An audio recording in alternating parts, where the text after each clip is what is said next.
The last few Reboot episodes have been showing quite the decline, and things aren't really looking up if future episodes are anything to go by. Let that be a sign that I don't have many good things to say about this one. Our story begins with Blossom, Bubbles, and Buttercup as they discuss how to play an air disc game in the park. Pretty crazy stuff, I know, but bear with me. While the three of them figure out exactly how the game works, we actually learn a few interesting things from their dialogue. And by interesting, I mean confusing and unclear, because what Blossom says during this discussion makes me question a very important aspect of the girl's characters. Apparently she's a moderator for an internet forum of all things, and she uses this as a resource to determine whether or not Buttercup is making up some of the rules to this game they want to play. My confusion stems from the fact that they have already established that Bubbles is supposed to be the tech wizard of the three, so why is it suddenly Blossom's turn now? Like, it's okay if they share the same interests, but if all three girls can do it, then it no longer makes Bubbles unique. I also wanted to point out that the last time I checked, blocking is a real thing. No blocking, no swatting, no duck billing, unless you do floozy doozy first. And none of what you just said are real things. Buttercup tosses her Zoomsby into the bushes, and Bubbles tries to go look for it, only to wind up finding this little guy instead. His name is Cheep, and Bubbles wishes to take him home because she thinks they're destined to be together. But Blossom tells her she can't and makes her put him back. Or so she thought. Turns out Bubbles took Cheepy home with her anyways and has been keeping him in the closet in secret. You know, I can't quite put my finger on it, but I feel like I've seen this somewhere before. And yet I just can't seem to remember what it is that I'm thinking of.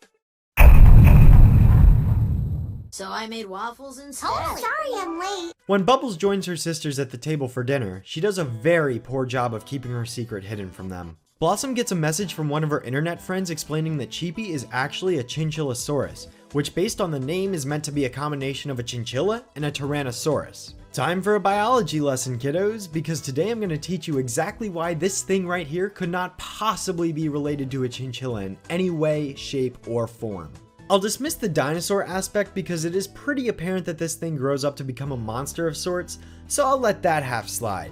But this whole design is obviously based off of what most of us know to be a chicken. See, a chinchilla is a small rodent similar to other mammals like mice and rats.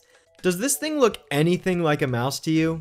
You know, aside from the four legs and the fact that it has a face? No, because there's not a single thing about this design that connects it to a chinchilla. And the name Cheepy doesn't fit this creature either. After extensive hours of research, and by that I mean watching a few videos on YouTube, I've learned a few things about chinchillas, such as the fact that they don't actually cheep.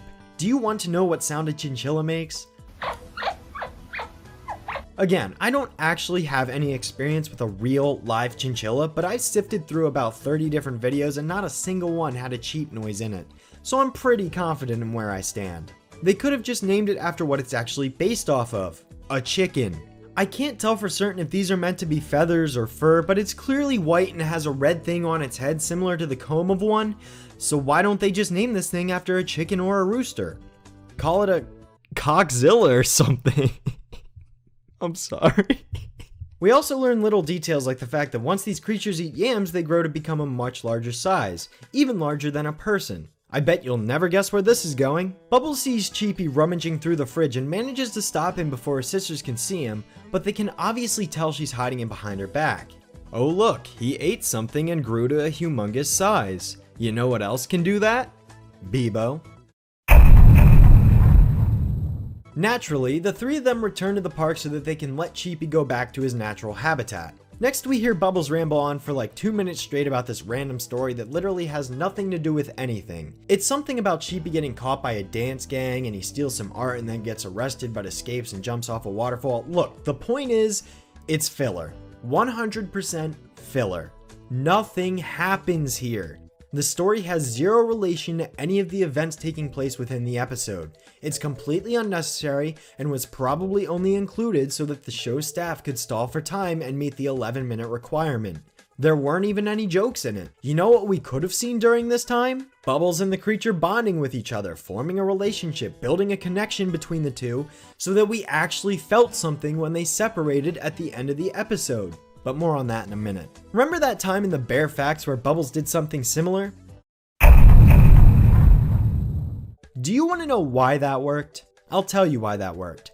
That worked because it was Bubbles' interpretation of her side of a story. It's what she thought happened when the girls went to save the mayor, and it differentiates itself from Blossom and Buttercup's visual style when they're giving their own accounts of what happened. Each of those three perspectives had plenty of detail thrown into them. Blossom's was shaded completely pink with every single shot focused on her at the center of attention. Buttercup's was mostly still images with only shades of black, white, and green, and Bubbles' had crayon drawings with moving outlines similar to that of Ed, Edd and Eddy. Each one of those artistic choices matched the girls' color scheme and their personalities. Here, this whole crayon thing is just thrown in for no reason. It's not like this episode is mimed for a change where Bubbles' crayons were a huge part of the episode. No, there's no correlation between this segment and anything else that happens before or after this scene. Even though it's not directly stated at this point in the episode, one can probably infer that this giant thing that approaches them is Cheepy's mom. While the other three take off, Buttercup tries to blast her with her laser vision, but it just bounces off of her because that's how lasers work. Except that's not how lasers work. After that clearly fails, we are then treated to a Benny Hill sequence as the girls and Cheepy run all over the place trying to escape from his mother. Look, I'm not saying that all Benny Hill moments are bad, because they're not. But it's true that they act as a bridge for characters to get from point A to point B. Whether or not it works well depends on how long it decides to last, and whether or not the visual gags presented are funny enough to the audience. I'm gonna be completely honest, I don't have an issue with them using one here because it doesn't overstay its welcome. I just wish that other moments like the conversation in the park and the fridge scene were handled the same way this one was instead of dragging them out longer than they needed to be. Anywho, the four of them escape into the cave and manage to find themselves safe for the moment. Buttercup finds her Zoomsby, which had no possible way of getting there I might add, and Bubbles decides that the four of them should just stay and live in the cave from now on. Oh, this isn't so bad. We can just live here. That will be the dining room, and this will be the den for when we have company. Hey, remember when they made that joke in the movie? I'm building a house, 'cause now we have to live here. This can be the bedroom, and this is my bed. I don't want to sleep on a Blossom checks her phone and realizes that the monster that's been following them is in fact Cheepy's mom, and she ultimately determines this because the noise it makes is the same as the noise the professor makes when he misses the girls. Blossom leaves the decision to turn over Cheepy to Bubbles since she's the one who found him in the bushes. It's actually a montage of Bubbles and Cheepy doing all sorts of things together that we never actually got to see happen on screen. Dude, most of that stuff didn't even happen. What's this? The show actually acknowledged something that doesn't make sense? Alright, well there's something I can give this episode credit for. And to expand on this, the montage with Buttercup and her Zoomsby was actually pretty clever because she barely spent any time with it. Huh? Bubbles takes Buttercup's Zoomsby and tosses it out of the cave, allowing Cheepy to go outside and reunite with his mother. Wow, I'm just on fire with these episode connections today. As the girls leave the cave, they learn the shocking truth behind the Chinchillosaurus. They eat their own mothers. I got most of my thoughts out during the actual summary portion of the video, but if there's one last thing I want to discuss, it's the fact that Buttercup reverted back to her mindset she had before Man Up 2 and Sister Sitter. Who would have thought that I'd have to point this out for a third time? But here goes. The whole moral Buttercup learned in Man Up 2 was to put the interests of the greater cause ahead of her own, as she had to find out the hard way after losing her sisters trying to find a bottle cap. She sacrificed that bottle cap because she needed to, and she ends the episode with this line of dialogue stating that she learned her lesson. I was being selfish. Well, you gave up your bottle cap to save us. Yeah, because I finally decided to focus on the right things.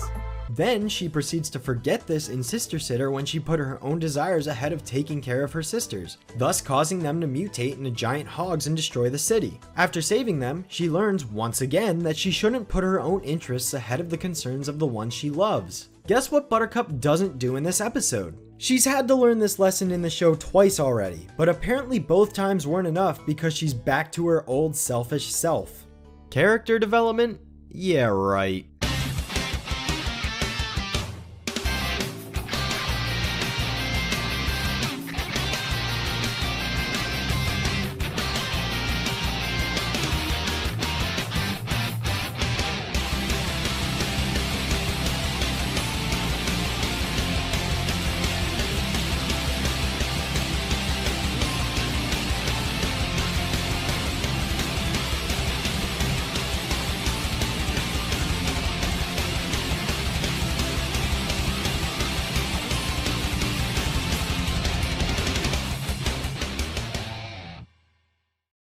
Hey, I just want to clarify something here. I don't actually want to give the episode crap for the similar joke to the movie. That was just kind of thrown in there as an added bonus. I still do give it criticism for the other 4 though.